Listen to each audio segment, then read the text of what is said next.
Hello dear friends, Patrick here again. How you doing? Hope you're enjoying the nice summer weather. Here we are in late June 2023, and today I'm going to be going to start a review of this new little tiny book that I found at the thrift store called God and the State. It is by a fellow by the name of Mikhail Bakunin. Michael Bakunin. He is a Russian radical anarchist who lived, he was a contemporary of Karl Marx. He lived, I'll just give you a little intro here about him. He lived from 1814 to 1876, so he was 62 years old when he passed away. He lived during the same time as Darwin. Darwin lived from 1809 to 1882, so he's probably influenced by Darwin. He is a vicious atheist, a very vicious anti-Christian individual. As I said, he was an anarchist, and he was persecuted for his revolutionary ideas. He was sentenced to prison. I think he was sentenced to death even at one time. And it's this book that he wrote called God and the State. I saw it in the thrift store and I grabbed it and I thought, oh, that sounds like an interesting topic. How can you lose, right? God and the State. I'm interested in God and I'm interested in politics. But I had no idea that this is considered a manifesto of atheism. It actually says on the back of the book, it's described as a manifesto of atheism. So I definitely have to give this some coverage, even though it's only 80 pages long, approximately. And so I'll be going over this in the next little while, in the next few days. And I'll just, I've only read the first 20 pages or so. And I read the introduction. It's got a pretty good introduction. So I'm going to be going through this and to try and give you, this particular work is known for his reversal of Voltaire's famous statement that Voltaire made. If God didn't exist, it'd be necessary to create him. This guy, Bakunin, says, if God really existed, it would be necessary to abolish him. He puts that in the preface here. So we'll get through it. Maybe I'll just introduce, on the first page that I read, something that jumped out at me. He says that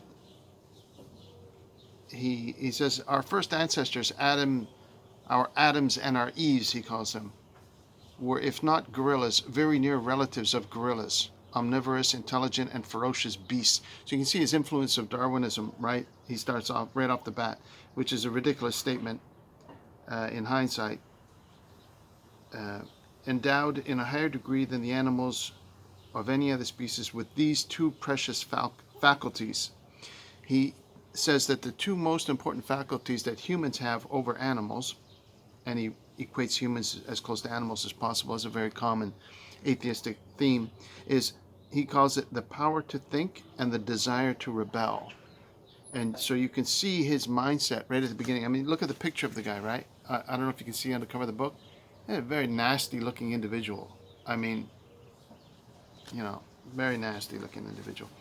But he says the power to think and the desire to rebel.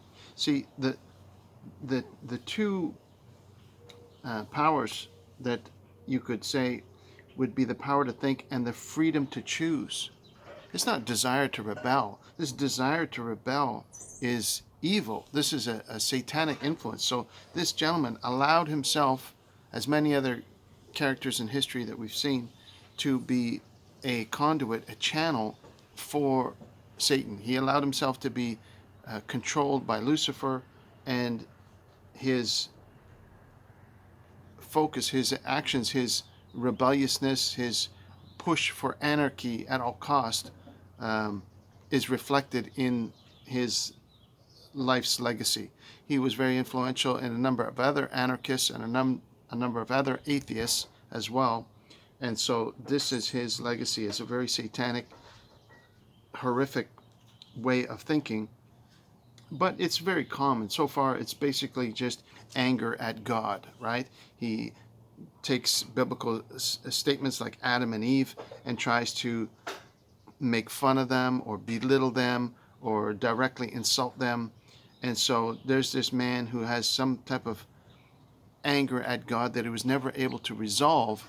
And so the only way he was able to resolve it was by expressing his anger towards God, both in words and in his political aspirations towards anarchy, rebellion against the state. He equates the church and the state as both being methods of control, which he hated. He hated any type of control over his own individual freedoms, and he perceived both the state and religion to be affecting those same things. So obviously he rebelled. So this is just looking at the first page, right? He comes out with this idea that these are the two most important faculties of humans: the power to think and the desire to rebel, which is a lie from the pit of hell. And so I'm going to go through it, and I'm going to have to spend some time on it because there's a lot here. Even though it's a very short book, and even though I've only reached up until about page 20, as I said, it's got a lot of nasty stuff in it that I'd like to bring to your attention so that you don't get deceived by something like this. I had never heard of this guy before, didn't know who he was. His name, Mikhail Bakunin. His Russian name is Mikhail, so he was a Russian anarchist, Mikhail Bakunin, who was a contemporary of Marx and lived, like I said, in the late 1800s, mid to late 1800s.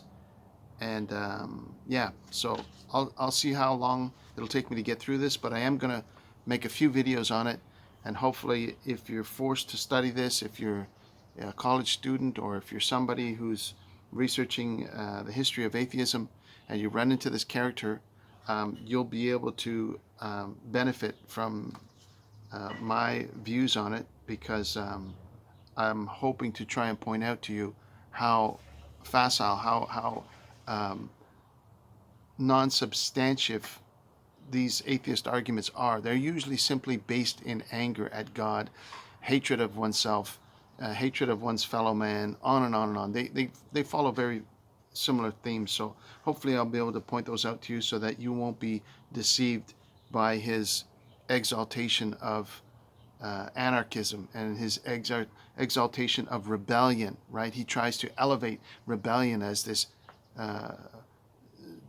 desired quality to have. And so there you have it.